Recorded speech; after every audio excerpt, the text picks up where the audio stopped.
10 محرم بوقت شام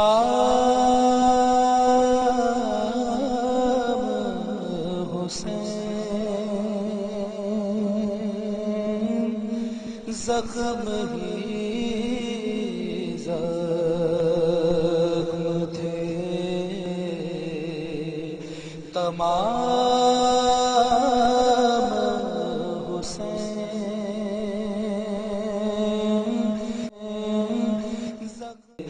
تمام حسین۔ عزیزان گرامی قدر، اب آگے آتے ہیں۔ اب ہوا یہ کہ جس وقت میرے آقا و مولا صلی اللہ علیہ وآلہ وبارک وسلم اس دنیا سے تشریف لے جانے لگے، اس سے پہلے بھی آپ نے بارہا، اگر ہم احادیث کے کتب سے صحیح بخاری شریف سے لے کر کنز العمال تک جو بہت زیادہ کتابیں ہیں، محدثین عظام نے بڑی محنت سے، بڑی ہی مشقت سے اور بہت احتیاط سے ان کتابوں کو مرتب کیا ہے۔ گو کہ غلطی کی گنجائش تو ہوتی ہے، کہیں پر تدلیس بھی آ گئی ہے، کہیں پر خبر واحد بھی آ گئی ہے، کہیں پر موضوع روایت بھی آ گئی ہے، کہیں پر ضعیف بات بھی آ گئی ہے، لیکن ان بزرگوں نے اپنے تئیں بہت محنت کی ہے۔ اللہ تبارک و تعالی جل شانہ ان کی کاوشیں قبول فرما لے۔ تو ان کتابوں سے اگر ان مواقعات کو جمع کیا جائے، ان مواجہات کو جمع کیا جائے، تو کوئی 27 مواقع بنتے ہیں کہ حبیب پاک علیہ الصلاۃ والسلام نے بڑے اہتمام کے ساتھ صحابہ اکرام کو جمع کر کے، مسلمانوں کی توجہ حاضر کر کے، اس وقت کے عظیم مومنین کی توجہ حاضر کر کے، جن کا تزکیہ میرے آقا و مولا صلی اللہ علیہ وآلہ وبارک وسلم نے خود فرمایا تھا۔ الذی ارسل رسول، قرآن عظیم میں آتا ہے، یتلو علیہم آیاتہ ویزکیہم ویعلمہم الکتاب والحکمہ، کہ حبیب پاک علیہ الصلاۃ والسلام ان لوگوں پر اللہ کی آیات تلاوت کرتے ہیں، ان آیات کی ضوء میں، ان کی روشنی میں ان کا تزکیۃ النفوس کرتے ہیں اور ان کو کتاب و حکمت کی تعلیم دیتے ہیں۔ وہ صحابہ جن کا تزکیہ حبیب پاک صاحب لولاک محبوب کبریا صلی اللہ علیہ وآلہ وبارک وسلم نے بنفس نفیس کیا تھا، ان مزکہ اجتماعات سے کئی مواقع پر، متعدد مواقع پر خطاب فرماتے ہوئے میرے آقا و مولا علیہ الصلاۃ والسلام نے فرمایا، ترکت فیکم ثقلان، ترکت فیکم امرین، ترکت فیکم خلیفتان، میں تمہارے درمیان 2 گراں قدر چیزیں چھوڑے جا رہا ہوں۔ ملائے اعلیٰ کی طرف جانے سے پہلے تمہارے درمیان 2 گراں قدر چیزیں چھوڑے جا رہا ہوں۔ ثقلہ، عزیزان گرامی قدر، ثقلہ اس قدر کو کہتے ہیں کہ جس پر حالات اثر انداز نہیں ہوتے۔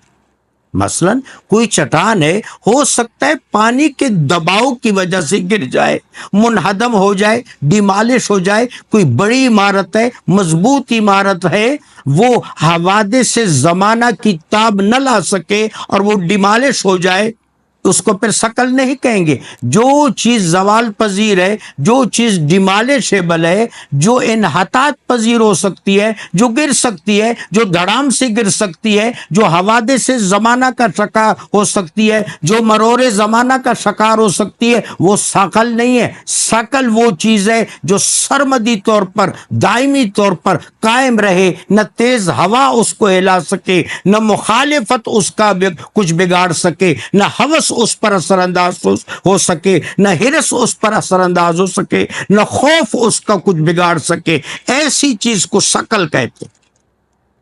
میرے آقا و مولا علیہ السلام نے قرآن عظیم کو ثقل اول کہا، اہل بیت اطہار کو ثقل ثانی کہا۔ ترکت فیکم ثقلان، میں تمہارے درمیان 2 ثقلان چھوڑے جا رہا ہوں، جو زوال پذیر نہیں ہے، جو زوال آشنا نہیں ہے، جو سدا بہار ہیں، جن کے دم قدم سے ایمان ہمیشہ سدا بہار رہے گا۔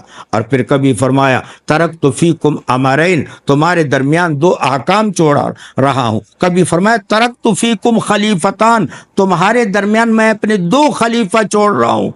کتاب اللہ واہل البیتی، وہ اللہ کی کتاب ہے اور میرے اہل بیت ہیں، ان تمسکتم بہما فلن یضلکم شیئا، اگر تم ان سے تمسک کرو گے، ان کو پکڑے رکھو گے، ان سے مودت کرو گے، ان سے محبت کرو گے، ان کی پیروی کرو گے، ان کا استخلاف کرو گے تو کبھی بھی گمراہ نہیں ہوگے، حتیٰ کہ میرے پاس آ جاؤ گے، حوض کوثر کے پاس حاضر ہو جاؤ گے، میں تم کو، میں اللہ کا رسول شفیع معظم صلی اللہ علیہ وآلہ وبارک وسلم تم کو حوض کوثر کے جام پلاؤں گا۔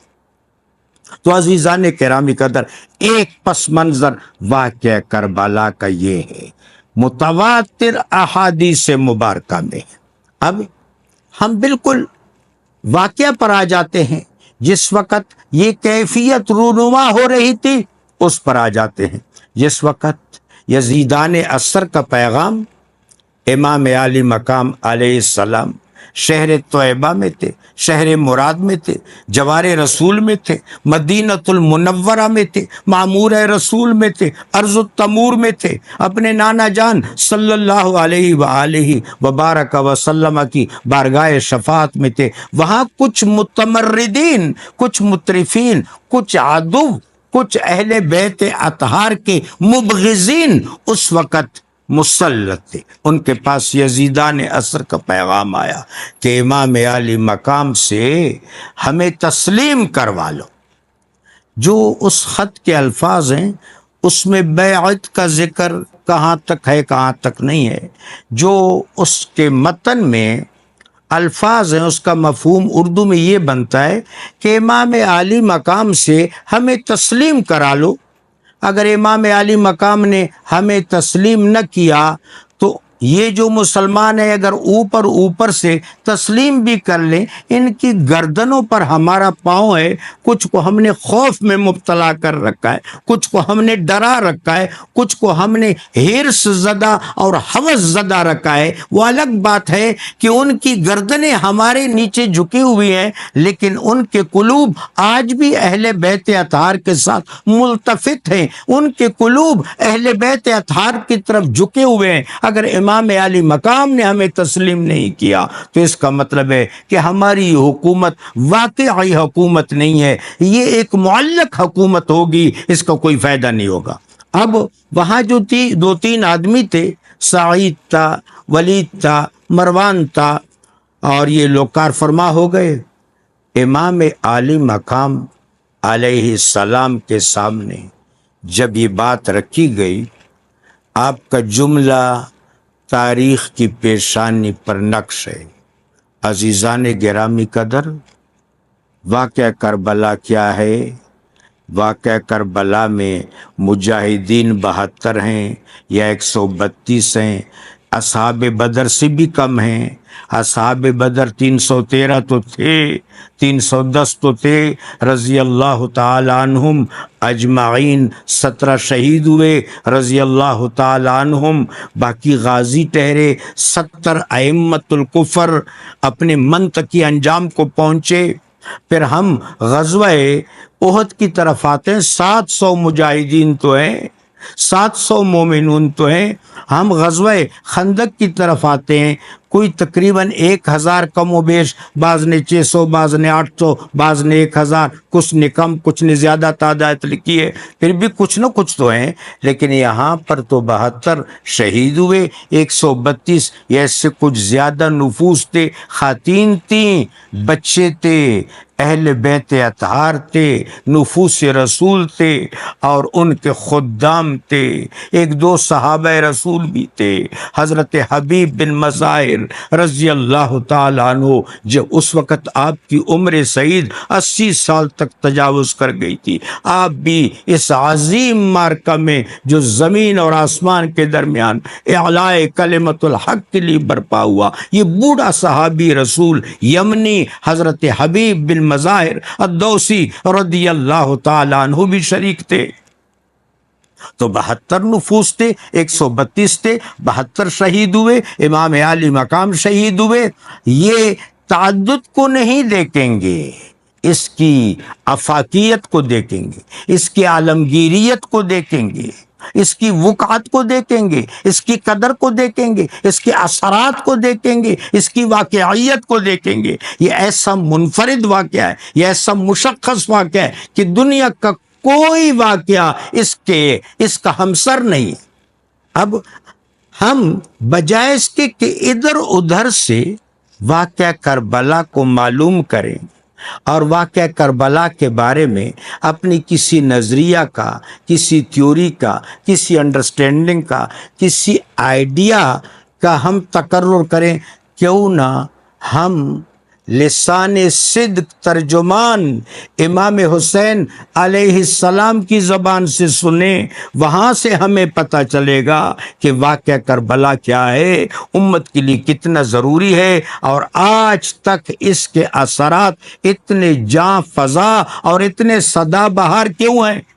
امام علی مقام نے ان لوگوں کے مطالبہ پر جو جملہ کہا وہ کمال کا جملہ تھا، وہ جملہ تاریخ اسلام کی امانت ہے، وہ جملہ ہر مومن کی میراث ہے، وہ جملہ زمین اور آسمان کے درمیان زبان پر آنے والا سب سے زیادہ کلام شیریں ہے اور سب سے زیادہ گفتار حقانی ہے۔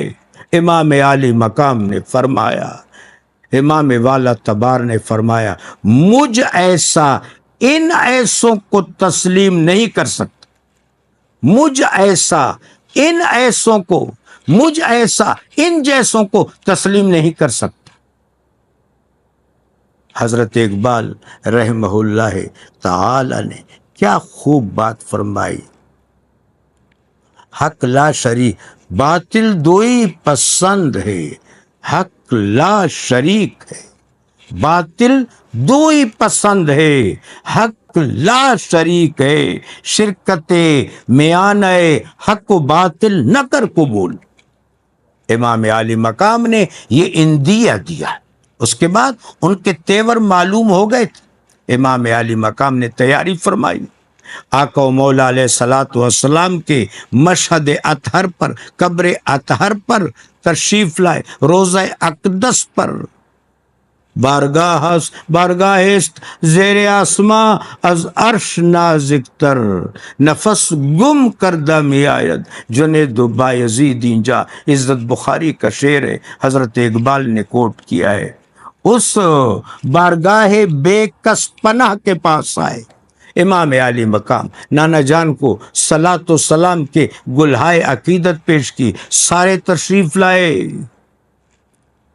کچھ نے حضرت جعفر طیار کی اولاد نے روکنے کی کوشش ضرور کی، حضرت عمارہ سیدنا اسد اللہ و اسد الرسول حمزہ رضی اللہ تعالی عنہ کی بیٹی حضرت ام المومنین ام سلمہ نے ضرور کہا کہ مدینہ شریف میں آپ اپنی سرگرمیوں کو جاری رکھیں، ہم آپ کے ساتھ ہیں، ہم آپ کے ارد گرد ہیں، جب تک ہم ہیں کوئی بالا، کوئی تبر، کوئی تیر، کوئی نیزہ آپ تک نہیں پہنچ سکتا، ہم آپ پر فدا ہو جائیں گے۔ انصار تشریف لائے، ایسا نہیں ہے کہ مدینہ شریف میں اتنی بے سر و سامانی تھی، حسین کو سمجھنے کی کوشش کریں عزیزان گرامی قدر، انصار کون ہے؟ انصار کون ہے؟ میرے آقا و مولا علیہ الصلوۃ والسلام جب اس دنیا سے پردہ فرما رہے تھے تو مسجد سے گریہ کی آواز آئی، میرے آقا نے سیدنا حضرت عباس عامر رسول اللہ رضی اللہ تعالیٰ عنہ سے پوچھا، مولا المومنین علی بن ابی طالب علیہ السلام سے پوچھا کہ مسجد نبوی شریف کے صحن سے گریہ کی آواز آتی ہے، کن کا گریہ ہے، کن کا رونا ہے، کن کی بقا ہے؟ سیدنا علی علیہ السلام نے فرمایا، یا رسول اللہ، انصار آپ کی جدائی کے تصور سے گریہ کر رہے ہیں۔ میرے آقا نے فرمایا مجھے انصار کے پاس لے جاؤ۔ میرے آقا نے انصار سے خطاب کیا اور فرمایا، اے انصار، میری قبر بھی یہاں بنے گی آپ کے درمیان، اور اگر ہجرت نہ ہوئی ہوتی تو میں آپ میں سے ہوتا۔ اور میرے آقا نے فرمایا، انصار، میرے بعد تم کو محروم رکھا جائے گا، قابل غور بات ہے، میرے بعد تم کو محروم رکھا جائے گا۔ تو انصار کے سرداروں نے فرمایا، یا رسول اللہ، پھر ہم کیا کریں؟ اگر ہمیں محروم رکھا جائے، میرے آقا نے فرمایا تم صبر کرو تاکہ میرے پاس آ جاؤ حوض کوثر کے نزدیک اور میں تم کو کوثر کے جام پلاؤں۔ انصار تو صابرین ہیں، ان تمام انصار نے اپنی اعانت کا، اپنی نصرت کا، اپنی جان نثاری کا، اپنی وفاداری کا بھرپور یقین دلایا، لیکن امام عالی مقام میرے آقا و مولا علیہ الصلاۃ والسلام کے حضور صلاۃ و سلام کا نذرانہ پیش کر کے آپ رات کے اندھیرے میں مدینہ طیبہ سے مکہ شریف کی طرف عازم سفر ہوئے۔ امام عالی مقام علیہ السلام مدینہ شریف سے اپنے اہل بیت کے ساتھ اور اعوان و انصار کے ساتھ مکہ شریف آ رہے ہیں۔ اس سے قبل جناب مدینہ طیبہ سے مکہ شریف 25 دفعہ آ چکے تھے۔ 25 دفعہ آپ نے پیدل حج کا سفر کیا۔ 25 حج آپ نے سوار ہو کر نہیں، پیدل چلتے ہوئے ادا کیے۔ اب کے بار آپ جس قصد کے ساتھ نکلے وہ منصب امامت کا شہود ہے، وہ منصب امامت کا کمال ہے، وہ عظیمت کی داستان ہے، وہ استقامت کے ایسے نقش ہیں، ایسے نقوش ہیں کہ یہ نقوش کسی نے مرتب نہیں کی۔ آپ مکہ شریف تشریف لائے، آپ نے عمرہ ادا کیا۔ یہ ذوالحج کا مہینہ تھا، ذوالحج سے کچھ پہلے کا وقت، ذوالحج کا مہینہ آیا تو آپ نے حجاج اکرام سے خطاب بھی کیا۔ آپ 2-3 مہینے مکہ شریف میں رہے۔ ذوالحج کے مہینے میں جس وقت حجاج آئے تو آپ نے ان سے خطاب کیا۔ ذوالحج سے پہلے جو پہنچ چکے تھے، جو ذوالحج کے مہینے میں آئے، آپ نے حج کے احرام کو عمرہ سے بدل دیا۔ آپ نے ان سے خطاب کیا۔ یہ خطبہ محفوظ ہے، سامعین و سامعات عزام، یہ خطبہ موجود ہے۔ بڑے بڑے علماء نے، بڑے بڑے آثار نگاروں نے، بڑے بڑے مورخین نے، بڑے ثقہ لوگوں نے، اہل سنت والجماعت کے بھی، اہل تشیع کی بھی، انہوں نے ذکر کیا ہے۔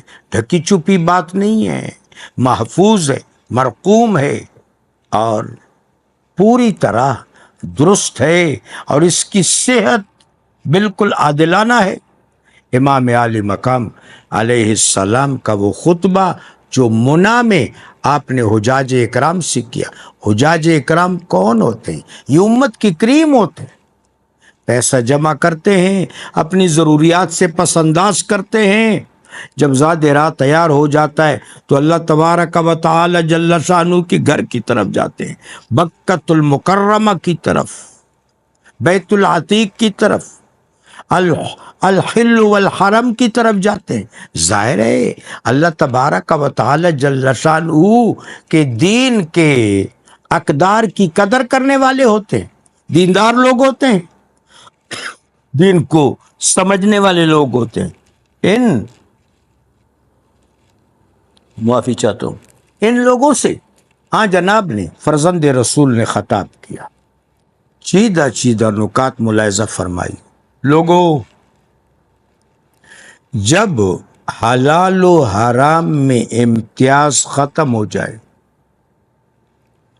جب منکرات کو معروف کے درجے میں لیا جائے، جب شاعر اسلام کا مذاق اڑایا جانے لگے، جب اقدار دین کا استہزاء کیا جانے لگے، شاعر اسلام کا مذاق اڑایا جانے لگے، اقدار دین کا، اقدار شریعت کا استہزاء کیا جانے لگے، حلال و حرام کی تمیز ختم ہو جائے، عفت اور عصمت کے تقاضوں کو پس پشت ڈال دیا جائے، تو ایسے میں مجھ اللہ کے رسول کے فرزند کو غیرت نہیں آئے گی اور کس کو آئے گی؟ یہ جملہ اس بات پر شاہد عادل ہے کہ اس وقت آپ رسالت اور نبوت کی نیابت کر رہے تھے۔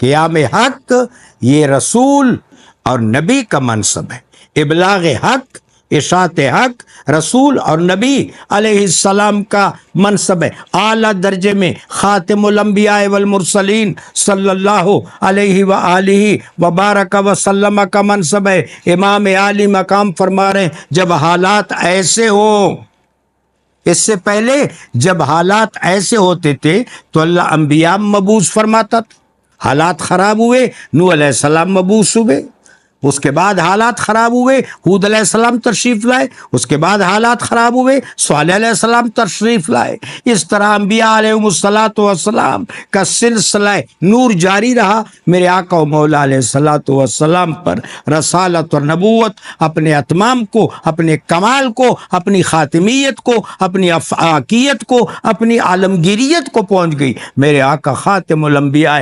والمرسلین، آپ نے بالکل وہی بات کی کہ جس وقت آپ نے فرمایا جب حلال و حرام میں تمیز ختم ہو جائے، جب شاعر اسلام کو پامال کیا جانے لگے، جب اقدار دین کا استہزاء کیا جانے لگے، جب حدود اللہ کا مذاق کیا جانے لگے، ایسے میں مجھ اللہ کے رسول کو، مجھ اللہ کے رسول کے فرزند، ایسے میں مجھ اللہ کے رسول صلی اللہ علیہ وآلہ وبارک وسلم کے فرزند کو، رسول اللہ کے فرزند کو، نبی اللہ کے فرزند کو، حبیب اللہ کے فرزند کو غیرت نہیں آئے گی اور کس کو آئے گی؟ یہ جملہ اس بات پر برہان ہے، دلیل ناطق ہے کہ آپ رسالت اور نبوت کی نیابت اور خلافت کے تقاضے کو آپ پورا کر رہے تھے۔ اور اس کے بعد جس وقت آپ کوفہ کی طرف چلے تو بڑی ہستیت حضرت عبداللہ بن عمر رضی اللہ تعالیٰ عنہ، حبر الامہ حضرت عبداللہ بن عباس، حضرت عبد الرحمن بن ابی بکر، حضرت عبداللہ بن زبیر، یہ سربراہ لوگ تھے مکہ شریف میں۔ سب نے مشورہ دیا۔ حضرت عبداللہ بن زبیر نے فرمایا کہ آپ یہاں رہیں، ہم آپ کی امامت میں، آپ کی اقتداء میں، آپ کی پیشوائی میں آپ کی نصرت اور اعانت کے تقاضے پورے کرتے رہیں گے۔ آپ تحریک کا آغاز یہاں سے کریں، ہم آپ کے ساتھ ہیں، ہم آپ پر جان قربان کریں گے۔ آپ نے شکریہ ادا کیا۔ حضرت عبداللہ بن عمر نے کہا کہ حضور اگر آپ جا بھی رہے ہیں تو بچوں کو ساتھ لے کے نہ جائیں۔ آپ نے ان کا بھی شکریہ ادا کیا۔ حضرت عبداللہ بن عباس حبر الامہ، جو بڑھاپے میں تھے، جو آپ کے قرابت دار ہیں، حبر الامہ سیدنا عبداللہ بن عباس، انہوں نے فرمایا اے فرزند رسول اگر جانا بھی ہے تو یمن کی طرف جائیں۔ یمن کا علاقہ فوجی اعتبار سے، عسکری اعتبار سے، گوریلا جنگ کے اعتبار سے زیادہ سازگار ہے اور وہاں اہل بیت اطہار کے محبین زیادہ ہیں۔ آپ نے ان کا بھی شکریہ ادا کیا۔ اور آخر میں جو آپ نے بات فرمائی، وہ بات تاریخ کے ہر طالب علم کے لیے، آج کے ہر فرد امت کے لیے، تمام انسانوں کے لیے وہ خطیر جاں ہے، وہ نشان منزل ہے، نشان منزل ہے، وہ المعالم فی الطریق ہے، وہ مینار نور ہے، وہ اس بات پر برہان ناطق ہے کہ امام عالی مقام کو اس عظیم مقصد کے لیے، اس عظیم استقامت کے لیے، اس عظیم عظیمت کے لیے، اس کرب و بلا کے لیے، اس قیام حق کے لیے، اس نشر حق کے لیے، اس ابلاغ حق کے لیے، اس اشاعت حق کے لیے آقا و مولا علیہ الصلاۃ والسلام نے خود مامور فرمایا تھا۔